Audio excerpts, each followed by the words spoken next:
Average का जो evergreen formula है, जो डॉलर कॉस्ट एवरेजिंग पर डिपेंड करता है, वो हमने आपको इस वीडियो में बताया। उसी कारण ये पूरा वीडियो लंबा हुआ है।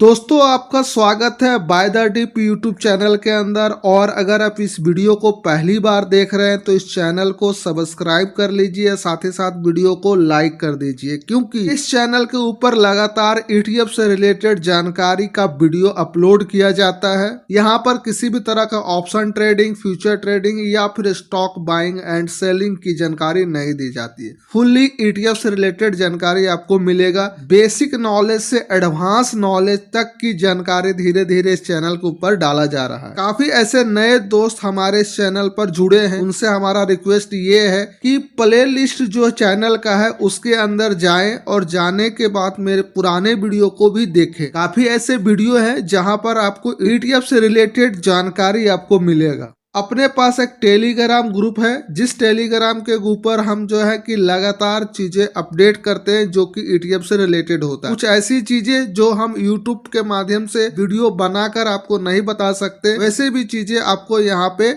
मिल जाती है, जिससे आपको ETF में ट्रेडिंग करने में काफी हेल्प मिलता है। साथ ही साथ ये जो है ETF की दुकान का गूगल सीट है, जो कि हर एक दिन आपको मिल जाता है। जो हम खरीदते या बेचते हैं उसकी जानकारी पहले ही इस टेलीग्राम ग्रुप में दे देते हैं कि आज हम क्या खरीदे और बेच रहे हैं। तो अगर आप चैनल को सब्सक्राइब कर लिए हैं और इस ग्रुप में नहीं जुड़े हैं तो फिर अधूरा है आपका चैनल को सब्सक्राइब करना। तो इस ग्रुप में भी आप जुड़ जाइए। और इस चैनल में आपको यहाँ लाइव कमेंट दिख रहा होगा, यहाँ पे क्लिक करके डायरेक्ट आप मैसेज टाइप कर सकते हैं, अपना क्वेश्चन लिख सकते हैं, जिस क्वेश्चन को हम पढ़ेंगे और उसका हम आपके लिए रिप्लाई भी करेंगे। खैर, आज का जो टॉपिक है उस पे हम आते हैं और उस पे हम विस्तार में चर्चा करेंगे। वीडियो लंबा जरूर होगा लेकिन जानकारी आपको भरपूर मिलने वाला है। तो अगर आपके पास अभी खाली समय है तो आप पूरा वीडियो को आराम से देखिए। अगर आपके पास अभी समय नहीं तो वीडियो को लाइक कर दीजिए, उसके बाद में जाकर फुर्सत से आप वीडियो को देख सकते हैं। दोस्तों, आज हम बात करने वाले हैं RSI से रिलेटेड, लेकिन RSI के बारे में डीपली तो नहीं बताने वाले हैं क्योंकि यहाँ पर गूगल सीट भी इंक्लूडेड है, तो वीडियो काफी लंबा हो जाएगा। RSI पर ही चर्चा लगभग 1 से 1.5 घंटा तक किया जा सकता है, लेकिन मुख्य फोकस होगा इस वीडियो में जो गूगल सीट है उस पे। तो रफली नॉलेज हम यहाँ पर पहले RSI की दे देते हैं। RSI का पूरा जो नाम है वो है रिलेटिव स्ट्रेंथ इंडेक्स। RSI जो है एक लैगिंग इंडिकेटर है और इसका जो काम होता है पूरे स्टॉक मार्केट में, ये एक स्ट्रेंथ मापता है और साथ ही साथ जो प्राइस का मूवमेंट होता है उसे ये देखता है। तो उसके अनुसार ये पूरा वर्क करता है। जिस तरह से कीमत बढ़ता है उसी तरीके से ये ऊपर जाता है और जिस तरीके से कीमत गिरता है उस तरीके से ये नीचे भी आता है। यानी कि पहले प्राइस मूव करता है, उसके बाद RSI मूव करता है। लेकिन कई मायनों में RSI लोगों को प्रॉफिट भी बना के देते हैं अलग अलग तरीकों से। तो आज उसी में से एक तरीका हम इस वीडियो में आपके साथ डिस्कस कर रहे हैं। अमूमन हम लोग देखते हैं जब हम इस इंडिकेटर का उपयोग करते हैं तो कुछ इस तरीके से हमारे जो चार्ट है उसके नीचे आ जाता है और इसके बीच में एक और लाइन होता है कुछ इस तरीके से। तो जो सबसे ऊपर का एरिया होता है जहां पे लोग 100 मानते हैं और नीचे का जो एरिया होता है वो 0 होता है, ठीक है। और जो ये बीच का एरिया है उसे लोग 50 कहते हैं या 50 होता ही है, लेकिन मुख्य रूप से इसके ऊपर कोई ट्रेड नहीं करता है क्योंकि यहाँ तक पहुँचने में काफ़ी समय लगता है। तो इसके बीच में एक रास्ता ये लोग बना रखे हैं जो ट्रेडिंग करते हैं वो, कि यहाँ से कुछ बीच का एक रास्ता निकाल दिए, कि एक एरिया निकाल दिए हैं कि इस एरिया पे RSI अगर आता है, कुछ इस तरीके से RSI काम करता है कि इस तरीके से आया और यहाँ पर गया, इस तरह से आया और यहाँ पर गया। तो इस तरह से RSI जो है कि मूव करता है और आप देखते भी होंगे। तो ये लाल वाला जो एरिया है उसे लोग किस अंक से इंकित करते हैं वो हम जानते हैं। तो जो ऊपर का लाल वाला एरिया है ये, इसे लोग जो है कि 70 रखते हैं और नीचे जो लाल वाला एरिया है वहां पे लोग 30 रखते हैं। जब RSI 70 के आसपास या 70 को टच करके पार हो जाता है तो लोग ये समझते हैं कि ओवरबोट हो गया है। दैट मीन्स कि यहाँ पे बहुत ज्यादा खरीदारी हो गया, अब मार्केट नीचे गिरेगा। तो यहाँ पे जो है कि लोग सेल करना शुरू कर देते हैं। अब जब सेल करना शुरू कर देते हैं तो ऑटोमेटिक प्राइस नीचे आता है, लेकिन अलग अलग तरीके से लोग ट्रेड करते हैं, अलग अलग इंडिकेटर लगा के। तो जरूरी नहीं कि हर कोई जो है कि RSI से ट्रेड कर रहा है तो पूरा दुनिया सेल करना शुरू कर देगा, लेकिन फिर भी कभी ना कभी प्राइस नीचे आता ही है। और प्राइस जब नीचे आता है तो ये 30 का जो एरिया है, ये 30 का एरिया को टच करता है। जब ये 30 का एरिया को टच करता है तो हम समझते हैं कि अब ओवर सोल्ड हो गया है कोई ETF या स्टॉक, तो यहाँ से अब बाइंग अपॉर्चुनिटी बनता है, यानी कि यहाँ से खरीदारी की जा सकती है। तो नॉर्मली लोग इसी तरीके से RSI को यूज करते हैं, लेकिन हम यहाँ गूगल शीट में अपने ETF के लिए कुछ अलग डिजाइन से बाय और सेल करने वाले हैं। तो आप समझ गए कि RSI मोटा मोटी किस रूप से चलता है, लोग देखते हैं। हम आ गए हैं अपने इस गूगल शीट पे जो कि RSI बेस्ड है और इसी के ऊपर हम लोग बात करने वाले हैं। तो हम आ गए अपने गूगल शीट पर और इसके बाद जो हम चर्चा करने वाले हैं ये लगभग 9 पॉइंट पर चर्चा करेंगे। 9 में से 1 पॉइंट पर हमने बात कर ली है, लेकिन बाकी जो 8 पॉइंट है उसमें से एक जो 7वां पॉइंट है वो इस पूरे वीडियो का जान है, जिसे देखना जरूरी है आपको। तो यहाँ पर जो टोटल ETF की संख्या रखी गई है वो 48 है, यानी कि अभी तक का जो बेहतर ETF है उसे यहाँ पर सम्मिलित किया गया है। तो ये जो फर्स्ट पेज है इसका नाम है RSI ETF, जो कि आप यहाँ देख रहे हैं। उसके बाद यहाँ RSI कैलकुलेटर है, तो ये जो कैलकुलेट करता है तो उस कैलकुलेट को फैच करके यहाँ पे RSI का अंक आपको दिखाता है। और यहाँ पे जो है वो दिखाता है आउटपुट। आउटपुट किस तरह से दिखेगा कि जो RSI के माध्यम से ETF खरीदना नहीं है तो वहां पे आपको इस तरह से वेट लिखा रहेगा, यानी कि इंतजार कीजिए, अभी आपको इसमें खरीदारी नहीं करनी है। जब RSI 45 के पास आ जाता है, 45 के पास आ जाता है, तब ये गूगल शीट आपको कुछ इस तरीके से इंडिकेट करेगा। जैसे कि यहाँ पर अगर कोई है तो दिखा दे। देखिए यहाँ पर ये है और इसे हम आपको दिखा देते हैं। यहाँ पे देखिए क्या लिख के आ गया, start buying as per rule, यानी कि नियम का अनुसार आप खरीदिए।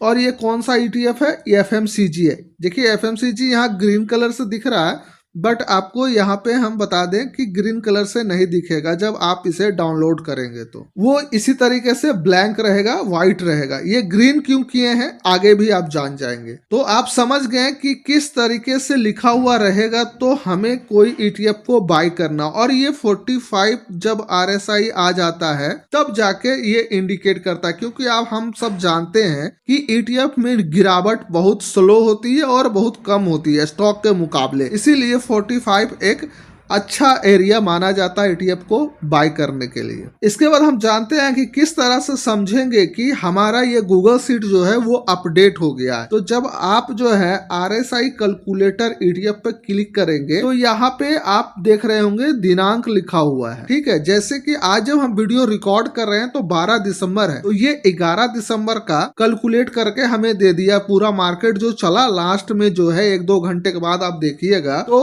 आपका उस दिन का यहाँ पे डेट दिखा देगा। तो हमारा क्या है, 11 तारीख का डेट दिखा रहा है। तो 11 तारीख के डेट में कौन कौन सा ऐसा ETF है जो 45 के नीचे है, तो उसमें से हमने आपको दिखाया कि FMCG का ही एकमात्र अभी ETF हमें दिखा है जो 45 के नीचे है, यानी कि 39.14 पे है। जब ये 39.14 पे है और हमारे द्वारा इस ETF को कभी खरीदा नहीं गया है इस गूगल शीट के अनुसार, तो हम इसे बाय कर लेंगे। और अगर ऐसा है कि हम इस ETF को खरीद लिए हैं पहले ही और फिर भी ये जो है लिख के आ रहा है start buying as per rule, तो इस आधार से हम क्या करेंगे, तो इसे हम समझते हैं। तो देखिए यहाँ पे आपको क्या करना है, सबसे पहला काम करना है कि जो हमने आपको दिखाया था कि ग्रीन यहाँ किया हुआ है, वो क्यों किए थे, वो इसलिए किए थे ग्रीन। देखिए यहाँ पे दोबारा हम ग्रीन कर देते हैं, इसे कोई एक कलर यहाँ पर हम डाल देते हैं और हम ग्रीन कर दिए। इसलिए कर दिए कि मान लिए कि हम इस ETF को खरीद लिए पहले ही,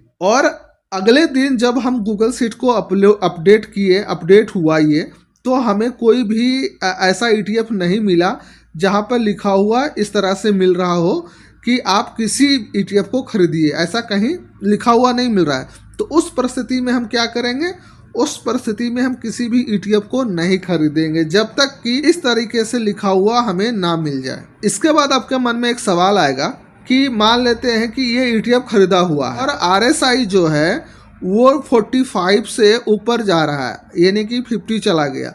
लेकिन आपका जो इसका टारगेट प्राइस आप रखे हैं, मान लेते हैं 6% रखे हैं कि 6% पे आने पे हम प्रॉफिट बुक करेंगे, और ये धीरे धीरे 5% तक चला जाता है, और उसके बाद जो है ये वापस नीचे आना शुरू हो जाता है 4% या फिर 3.5% पर ये नीचे आ जाता है, लगभग 3.5% पर नीचे आ जाता है। और उसके बाद जो है RSI भी 45 के नीचे आ जाता है। तो उसके बाद हम क्या करेंगे? उसके बाद हम कुछ नहीं करेंगे, हम वेट करेंगे कि जब तक हमारा टारगेट जो ये 6% है वो अचीव ना हो जाए। और उसी बीच अगर हमें कोई ऐसा ETF मिल जाता है जहां पर start buying as per rule लिखा हुआ आ रहा है, तो उस ETF को हम खरीद लेंगे, इस FMCG ETF को जो है कि इग्नोर करके। तो यहाँ पे बात आपको समझ में आ गई। नेक्स्ट हम बात कर लेते हैं कि एक दिन में कितना ETF खरीदना या बेचना चाहिए। तो एक दिन में एक ETF खरीदना चाहिए और एक दिन में एक ETF बेचना चाहिए। जैसे कुछ समय पहले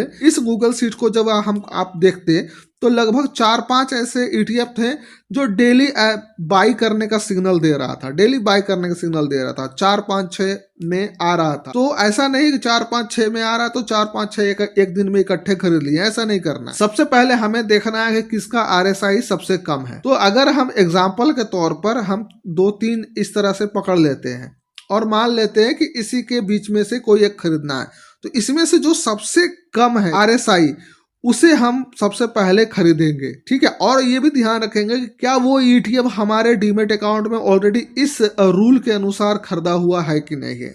तो अगर नहीं खरीदा हुआ है तो फिर दोबारा हम देखेंगे कि कौन सा ऐसा है जो कि RSI सबसे कम है उसका। तो 52 जो है सबसे कम RSI वाला है, तो हम इसे आज खरीद लेंगे और उसके बाद हम बंद कर देंगे अपना दुकानदारी। नेक्स्ट डे जब ये अपडेट होता है उसके बाद जो है दोबारा हम जो है कि चेक करेंगे और पाएंगे कि जो ऑलरेडी 3 बचा हुआ, ये तीनों बचा हुआ था, उसमें से कोई और आ गया, यानी कि यही है, इतना पर ही है, तो हम इसे बाय करेंगे।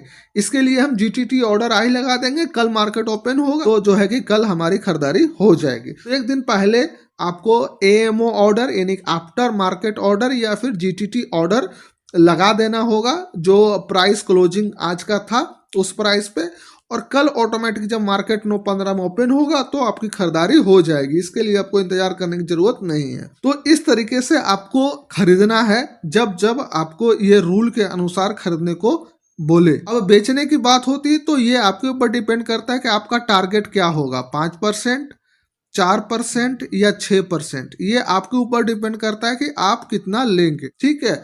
तो अगर आपके पास बजट कम है तो आप 6% पे जाएं, थोड़ा बजट ज्यादा है तो 5 पे जाएं, और बहुत ज्यादा है तो 4 पे जाएं, यहाँ तक ठीक है। इसके बाद नेक्स्ट पॉइंट पे हम बात कर लेते हैं। नेक्स्ट पॉइंट है कि आपके पास इस स्ट्रेटजी के लिए कितना बजट होना चाहिए, ये आपके ऊपर डिपेंड करता है। देखिए दोस्तों, यहाँ पर जो है हमने 48 ETF रखा है। अब 48 ETF के लिए मिनिमम तो आपको 48,000 रखना होगा, क्योंकि जब तक आप 48,000 नहीं रखते हैं तो हर एक ETF में 1,000 रुपया के हिसाब किताब से खरीदारी नहीं होगा। लेकिन अगर आप इससे कम है, यानी कि मिनिमम आप अगर इतना भी रखते हैं, 24,000 के आसपास भी रखते हैं, तो आप जो है लगभग 24 ETF में काम कर सकते हैं। अगर आप 12,000 रुपया रखते हैं तो आप 12 ETF में काम कर सकते हैं। अगर आप 6,000 रखते हैं तो आप 6,000 लगभग 6 ETF में काम कर सकते हैं। तो देखिए जिस तरह से भी मार्केट का मूवमेंट चल रहा है, तो कुछ सेक्टर जो है अपसाइड जा रहे हैं,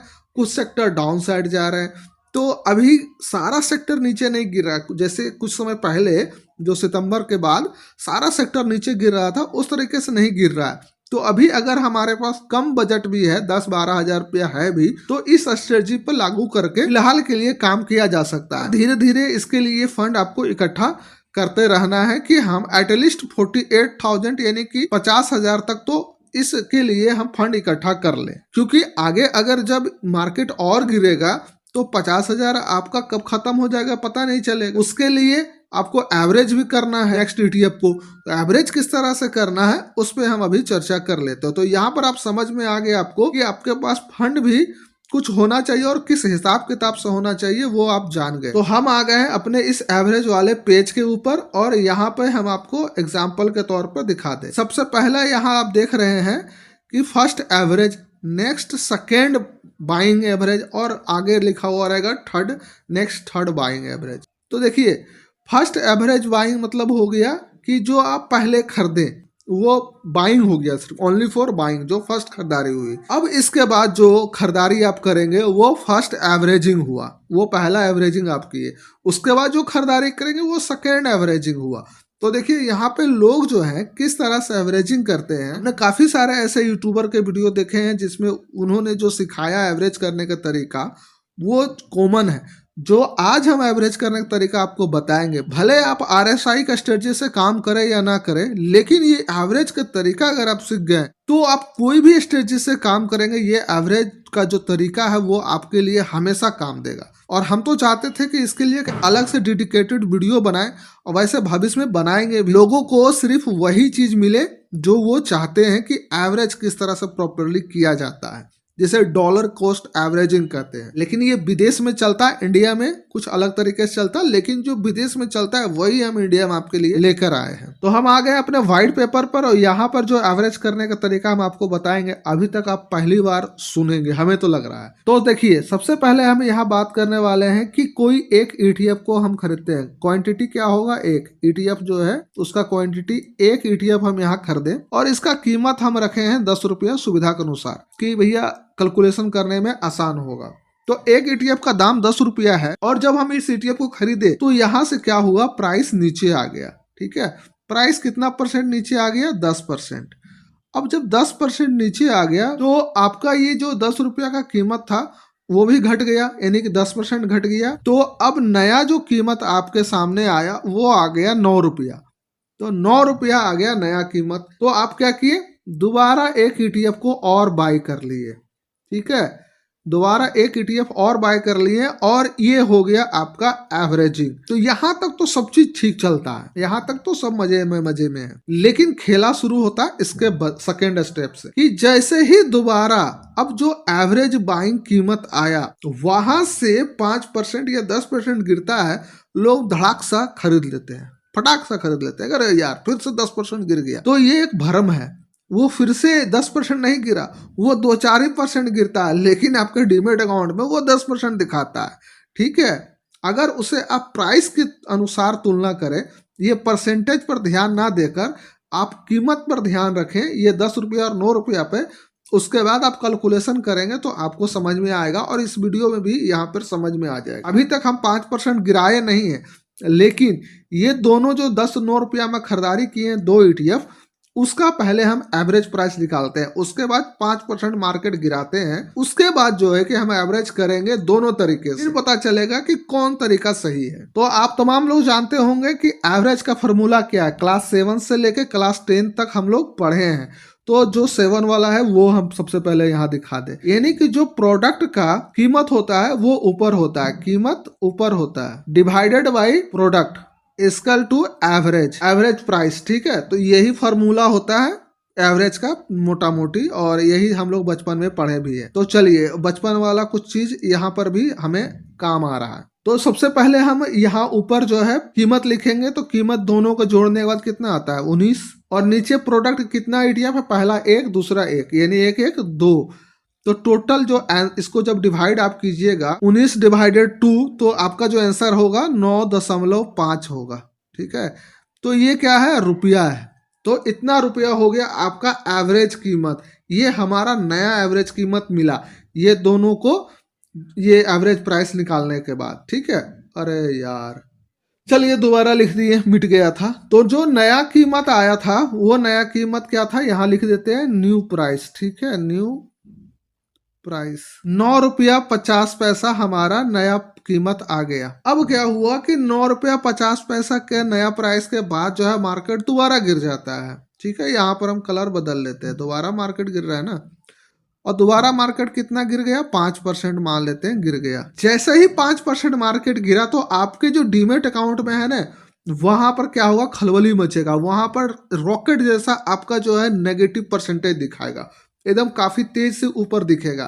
तो वहां से हम लोग क्या खुशी मनाते हैं, अरे यार 10% गिर गया, अरे 9% गिर गया, चलो खरीदो खरीदो। लेकिन एक्चुअल में मार्केट गिरा कितना, 5%। लेकिन आपके पास क्या दिख रहा है, 9%, 10%, 11%। और हम लोग क्या करते हैं, उसी डीमेट अकाउंट का परसेंटेज नुकसान को देखकर नया खरीदारी कर लेते हैं। कि लोग को लगता है कि हम 10% पर, 11% पर एवरेज कर रहे हैं, लेकिन अमूमन मार्केट जो है 4-5% ही गिरा हुआ होता है। तो देखिए यहाँ पर क्या हम कितना रुपया जो एवरेज आएगा नया वाला, वो आप देखिए। तो ये जो 9 रुपया 50 पैसा है, तो उसके अनुसार 5% मार्केट गिर गया, तो जो कीमत होगा, है ना, यहाँ पर हम कीमत लिखते हैं, जो कीमत होगा जो आप खरीदिएगा वो किस कीमत पर खरीदिएगा। तो 9 रुपया 50 पैसा में 5% आप कम कर दीजिएगा, जो आपका नया कीमत आएगा वो होगा 9 रुपया 025। ठीक है, ये आपका आ जाएगा। इसी कीमत पर जो है कि आप खरीदिएगा। लेकिन ये जो है आपको डीमेट अकाउंट में नहीं दिख रहा है। डीमेट अकाउंट में तो आपको 10%, 11% दिख रहा होगा गिरा होगा, लेकिन जो खरीदारी होगा इस कीमत पर होगा। और नया जो एवरेज कीमत निकल के आएगा, इसके अकॉर्डिंग जो आपने सेकंड एवरेजिंग करी है, उसके अकॉर्डिंग जो है नया कीमत निकल के आएगा। यहाँ लाल रंग से लिख देते हैं, न्यू लिख देते हैं, प्राइस वाइस नहीं लिखेंगे। 9 रुपया 34 पैसा आपका जो है कि नया खरीदारी कीमत निकल के, सॉरी एवरेज कीमत निकल के आएगा। यहाँ पर 5% गिरने के बाद इस कीमत पर जो है कि आपका खरीदारी हुआ, और खरीदारी होने के बाद नया जो एवरेज कीमत आपके लिए आया, पहले तो ये एवरेज कीमत था आपका नया, ठीक है, उसके बाद अब जो नया एवरेज कीमत आया है वो आपका ये आ गया 9 रुपया 34 पैसा। ये हो गया नॉर्मल लोगों का खरीदारी का तरीका जो करते हैं। डीमेट अकाउंट में परसेंटेज ज्यादा दिखता है गिरा हुआ है तो खरीद लो, ठीक है, लेकिन रियल में कितना गिरा है वो कोई नहीं जानता, क्योंकि कैलकुलेशन तो करना नहीं हमको। और सारा यहाँ मैथमेटिक्स का खेला, 7 से लेकर 10 तक का। मेरे अनुसार हम किस तरह से आपको एवरेज करने को कहते हैं कि आप जो है, यहाँ पे हम कलर चेंज कर देते हैं, आप जो है ये जो न्यू एवरेज प्राइस आया हुआ था ना, इसका 5% गिरने पर खुशी मत मनाइए। जो डीमेट अकाउंट में दिख रहा है उस पर नहीं, आपको करना है जो आपने फर्स्ट एवरेज बाइंग किया था, यानी कि 9 रुपया में। ये आपका फर्स्ट एवरेज बाइंग था। 9 रुपया में 5% गिरा कि नहीं गिरा, 9 रुपया में 5% गिरा कि नहीं गिरा। अगर गिरा तो कितना रुपया गिरा, यानी कि 5% कम हो गया 9 रुपया में, तो कितना रुपया प्राइस आया। तो इसका जो ये जो प्राइस है उससे उसका हम तुलना यहाँ करते हैं, आंसर लिखते हैं। तो आप यहाँ देखिए कि यहाँ पर क्या कीमत दिखा रहा है। यहाँ पर आपको कीमत दिख रहा है 8 रुपया 55 पैसा। ठीक है, ये दोनों एक ही है, ठीक है, ये दोनों एक ही है। यानी कि आपको जो सेकेंड एवरेजिंग करना है, सेकेंड बाइंग करना है, फर्स्ट तो आपका एवरेजिंग ये हो गया, ठीक है, और जो फर्स्ट एवरेजिंग प्राइस 9 रुपया था, और सेकेंड एवरेजिंग प्राइस जो होगा आपका ये होगा 8 रुपया 55 पैसा पे। लेकिन इससे पहले हम लोग कहाँ कर लिए थे खरीदारी, 9 रुपया 0.25 पे कर लिए थे, जो कि अब ये दोनों में आप डिफरेंस देख सकते हैं कितना बड़ा का डिफरेंस है। अगर इसको आप माइनस कीजिएगा तो एक अच्छा खासा डिफरेंस आपको दिखने को मिल जाएगा। यानी कि जब हम सेकेंड एवरेजिंग करेंगे तो 8 रुपया 55 पैसा पे करेंगे। भाई बच्चे जैसा समझाने की कोशिश कर रहे हैं, अगर यहाँ से भी नहीं समझ सके, और ये टॉपिक पर हम एक अलग से वीडियो भी बना देंगे कभी, और यही एग्जाम्पल भी रहेगा। तो फिर आपका जो नया एवरेजिंग प्राइस, ये जो नया एवरेजिंग प्राइस है वो कितना निकल के आएगा वो भी आप देख लीजिए। ये जो नया वाला जो एवरेजिंग प्राइस निकल के आएगा आपका 9 रुपया 18 पैसा, ठीक है, 9 रुपया 18 पैसा जो आपके डीमेट अकाउंट में दिखेगा। New average price, new average price जो है आपका 9 रुपया 18 पैसा होगा। लेकिन हम जो है डीमेट अकाउंट का परसेंटेज देख के कि ज़्यादा वहाँ 10% दिख रहा है, 5% दिख रहा है, चलो खरीद लो, तो उसको देख के खरीदें तो 9 रुपया 34 पैसा मेरा दूसरा खरीदारी होने के बाद मिल रहा था एवरेज प्राइस। लेकिन वहीं पे थोड़ा सा हम अपना मैथमेटिक्स लगाएं और यहाँ पर जो है 9 रुपया 18 पैसा मेरा जो है कि एवरेज प्राइस दिखना शुरू हो गया। अब ये दोनों प्राइस में अगर आप डिफरेंस निकालेंगे तो 16 पैसा का डिफरेंस होता है दोस्तों, 16 पैसा का डिफरेंस होता है। और अगर हम इस पैसे को परसेंटेज में तब्दील करें तो कितना परसेंट आएगा, दिमाग खराब हो जाएगा। देखिए वो परसेंटेज आता है आपका, ये 16 पैसे का परसेंटेज में अगर हम तुलना करें तो 1.72%, ठीक है, 1.72% का अंतर हो जाता है। मान लीजिए कि 9.18 आपका एवरेज बाइंग है और मार्केट थोड़ा ऊपर जाता है, यानी 9 रुपया 34 पैसे पर इसी कीमत पर चला जाता है, तो आपको 1.72% प्रॉफिट में आप आ जाते हैं। और आप चाहिए तो यहाँ पर बेच दीजिए, बड़ा अगर अमाउंट है आपके पास तो लगभग 0.25% आपको प्रॉफिट मिल गया। थोड़ा सा और ऊपर चला जाता है तो 2% आप प्रॉफिट बना लेते हैं। तो ये है सही मायने में एवरेज करने का तरीका, जो प्योर मैथमेटिक्स पे था, जो हमने काफी आसान भाषा में आपको समझाने की कोशिश किया है। अगर आप समझ गए तो आपका ट्रेडिंग के जर्नी में 4 चांद लगने वाला है। अगर नहीं समझे तो आप हमें कमेंट कीजिए, हम और भी आसान तरीके से कोशिश करेंगे आपको समझाने का। मतलब इस तरह से कचड़ा फैला कर नहीं, हो सकता है टाइपिंग वोपिंग का कोई जुगाड़ लगाएंगे, या फिर 1 to 1 आपसे हम चैटिंग कर सकते हैं टेलीग्राम में, वहाँ पे भी सिखाने की कोशिश करेंगे। है तो सिंपल चीज़, लेकिन अगर किसी दोस्त को कॉम्प्लिकेटेड लग रहा होगा तो आ सकते हैं, क्योंकि दोस्तों हमें मैथ से बहुत प्यार है, तो इसीलिए सारा कुछ ऐसा मेरा चलता है हिसाब किताब। तो एवरेज का जो तरीका था मेरा, वो हमने आपके सामने रख दिया है। अब बात रही कि आप कितना इसे एक्सेप्ट करते हैं, वो हम आपके कमेंट से या फिर लाइक से महसूस करेंगे। अब एवरेज की बात तो खत्म हो गई, लेकिन यहाँ पर एक और बात आ गया। यहाँ पर एक बात ये आ गया कि अगर आप एक से ज़्यादा खरीदारी एक ही डीमेट अकाउंट में और एक ही ETF पे कर लेते हैं तो क्या होता है। यहाँ पर भी बहुत सारे मित्र हमारे होंगे जो नहीं जानते होंगे, और कुछ समय तक हम भी नहीं जान रहे थे। सच्चाई ये भी है, झूठ बोलकर हम आपको बिरगलाना नहीं चाहते हैं। तो जैसे कि मान लेते हैं कि आप कोई XYZ ETF, XYZ नाम का ETF है, जिसको आप किसी कीमत पर खरीदें। मान लेते हैं फिर से 10 रुपया पर खरीद लिए, ठीक है, 10 रुपया पर खरीद लिए, और दोबारा जो है उसी ETF को आप 9 रुपया में खरीद लिए, ठीक है। और 9 रुपया खरीदने के बाद जो है मार्केट यहाँ पर ऊपर चला गया, यानी कि 9 रुपया 55 पैसा पे चला गया, ठीक है। और आपको जो है कि प्रॉफिट कुछ दिख रहा है, अभी यहाँ पर पूरा कैलकुलेशन नहीं कर रहे हैं, तो आपको प्रॉफिट दिख रहा है। ओवरऑल प्रॉफिट हो सकता है कि दिख रहा होगा 8%, ठीक है, ऐसा कुछ दिख रहा है, ठीक है।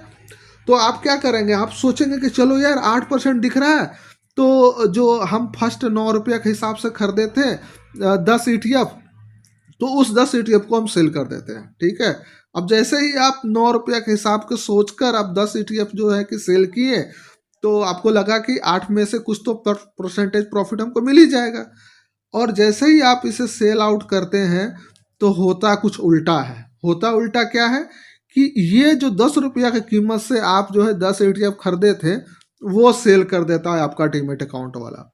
तो डीमेट अकाउंट में जो सेलिंग होता है वो फर्स्ट इन फर्स्ट आउट के हिसाब से होता है, जिसे फीफो भी कहते हैं लोग। तो इस तरह होता है, यानी कि पहले जो खरीदेंगे आप, यानी फर्स्ट इन, यानी कि पहले जो आएगा, फर्स्ट आउट वो पहले जाएगा। तो पहले कौन आया था, 10 रुपया वाला, आप बेच कितना में रहे हैं उसको, 10 रुपया वाला को 9 रुपया 55 पैसा पे, यानी कि 0.05 पे कम कीमत पे आप बेच रहे हैं। अब सोचिए कि ये आपका नुकसान में बिक गया, लेकिन 8% प्रॉफिट में दिख रहे थे, लेकिन कीमत कितना था, कीमत यहाँ था। तो यहाँ पर जो डीमेट अकाउंट में परसेंटेज जो दिखता है वो काफ़ी झोलझाल होता है। तो मतलब झोलझाल मतलब गलत नहीं होता है, लेकिन हमारे जो आंखों को धोखा और दिमाग को धोखा देने वाला चीज़ होता है।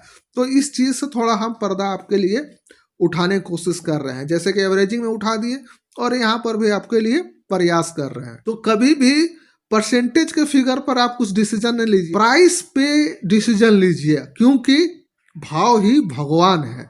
और हर्षद मेहता भाई यही कहते थे कि भाव ही भगवान है, तो भाव ही भगवान है। तो भाव को देखिए, क्योंकि भाव भगवान है, परसेंटेज कुछ नहीं है। हाँ, कमेंट में जब हमारे वीडियो को कमेंट में आप लिखेंगे कि हम इतना % प्रॉफिट बुक किए, तो वो ठीक बात है, उसके लिए हम कुछ नहीं बोलेंगे। तो आप यहाँ समझ गए कि आपको फीफो के अनुसार किसी भी डीमेट अकाउंट में सेल होता है और बाय होता है। खैर, तो यहाँ पर अब इस जो तिकड़म है, ये जो कन्फ्यूजन है हमारे साथ, इसको कैसे दूर करें। अब भाई हमको 9 रुपया पर खरीदारी भी हुआ, 10 पर भी खरीदारी हुआ, तो अब हम क्या करें? अब 9.55 पर आ गया है प्राइस, 9.55 पर प्राइस आ गया है, तो हम कैसे 9 रुपया वाला को जल्दी बेच के प्रॉफिट बुक करें और कुछ रुपया हमारा फ्री हो जाएगा। ठीक है, तो इसके लिए देखिए सिंपल सोल्यूशन है दोस्त।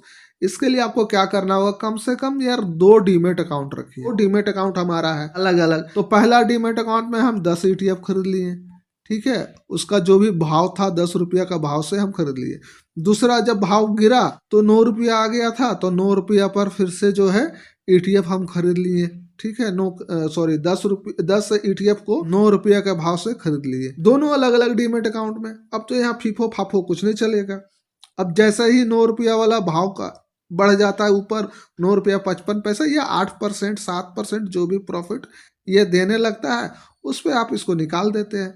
आपका जो है प्रॉफिट भी बुक हो जाता है और जो पैसा आपका फंसा था वो पैसा भी फ्री हो जाता है। तो इस तरह से आप करें तो हमारे हिसाब से बेहतर होगा। और हम भी यही कर रहे थे। पहले जो है कि एक ही डीमेट अकाउंट हम यूज करते थे, लेकिन अभी फिलहाल 2-4 दिन पहले ने 2 नए डीमेट अकाउंट खोला। एक एम स्टॉक में खोल लिए हैं और एक जरोधा के अंदर। लेकिन जरोधा हमें कुछ खास समझ में नहीं है, एम स्टॉक ठीक है। एम स्टॉक में ब्रोकरेज जो है कि नहीं लगता, शायद ओपनिंग चार्ज लगता है या नहीं लगता है, भूल गए। तो वीडियो के डिस्क्रिप्शन में लिंक है, देखो यार हम आपसे पैसा नहीं मांग रहे, लिंक बताने का मकसद मेरा ये है कि वो डीमेट अकाउंट वाला हमें जो है कि ब्रोकरेज का कुछ हिस्सा आपके बदले में हमको देगा, और कुछ नहीं। अगर डीमेट अकाउंट में कोई समस्या होता है ट्रांजेक्शन से रिलेटेड तो आप हमें कॉन्टेक्ट कीजिएगा, तो हम एम स्टॉक वाले को डायरेक्ट धमका सकते हैं, तो वो हमारा सुन लेगा। इसीलिए हम जो है कि आपको कह रहे हैं, एक से भले 2 लोग रहेंगे तो मिलजुल के दुख बांटेंगे। तो यहाँ पर डिस्क्रिप्शन में लिंक है, उस एम स्टॉक को आप चाहिए तो उस लिंक के मदद से डाउनलोड कर लीजिए और जो है कि आप अपना डीमेट अकाउंट ओपन कर लीजिए। तो यहाँ पर जितना 9 पॉइंट मेरा था वो हमने कवर कर लिया है, जिसमें से अब फर्स्ट था RSI क्या होता है वो हम बता दिए, फंड कितना भागों में बांटना है वो बता दिए, RSI के द्वारा किस तरह से खरीदारी कर सकते हैं, गूगल शीट अपडेट का जो तारीख है वो कहाँ देखना होता है वो भी हम बता दिए हैं। अगर कोई ETF जो है RSI के माध्यम से आप खरीद लिए हैं अकॉर्डिंग टू रूल और दोबारा वो आपका टारगेट नहीं टच करता और वापस जो है कि वो नीचे आ जाता है, तो फिर आपको क्या एक्शन लेना है वो हम आपको बता दिए हैं। एक दिन में कितना ETF खरीदना और बेचना है वो हम आपको बता दिए, और एवरेज का जो एवरग्रीन फार्मूला है जो डॉलर कॉस्ट एवरेजिंग पर डिपेंड करता है वो हमने आपको इस वीडियो में बताया। उसी कारण ये पूरा वीडियो लंबा हुआ है। और हमने ये जो लास्ट में आपको बताया सेलिंग के बारे में कि किस तरह से एक ही डीमेट अकाउंट में एक ही ETF को बार बार खरीदते हैं और जब हम उसे प्रॉफिट में सेल करते हैं लेकिन फिर भी हमारा नुकसान हो जाता है,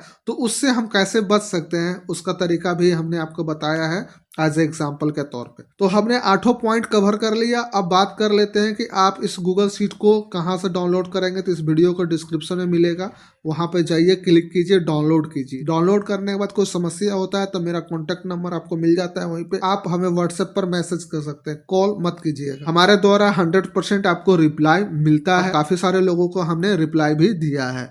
ETF की दुकान जो गूगल शीट है, जितने लोग डाउनलोड किए हैं वो तमाम लोग हमें मैसेज भी किए हैं, उनको जो भी समस्या था वो समस्या हमारे द्वारा दूर किया गया है। तो इस गूगल शीट से रिलेटेड भी कोई समस्या होगा वो भी समस्या दूर किया जाएगा। खैर वीडियो काफी लंबा हो गया है तो वीडियो को यहीं पर खत्म करते हैं। और आपका धैर्य के लिए, इत्मीनान के लिए बहुत बहुत धन्यवाद कि आपने वीडियो यहाँ तक देख लिया। निश्चित ही आप यहाँ से जबरदस्त प्रॉफिट बनाएंगे स्टॉक मार्केट से, ये हमें उम्मीद है, क्योंकि इतना पेशेंस रखे, इतना लंबा वीडियो हर किसी के अंदर बस की बात नहीं है। तो आप इसी तरीके से अपना पोर्टफोलियो को भी मजबूती से होल्ड करके रख सकते हैं, हमें तो उम्मीद ये है। तो धन्यवाद आप तमाम लोगों को जिन्होंने यहाँ तक वीडियो देखा। तो फिर मिलते हैं कोई नेक्स्ट वीडियो के साथ, जब तक के लिए टेक केयर, बाय बाय।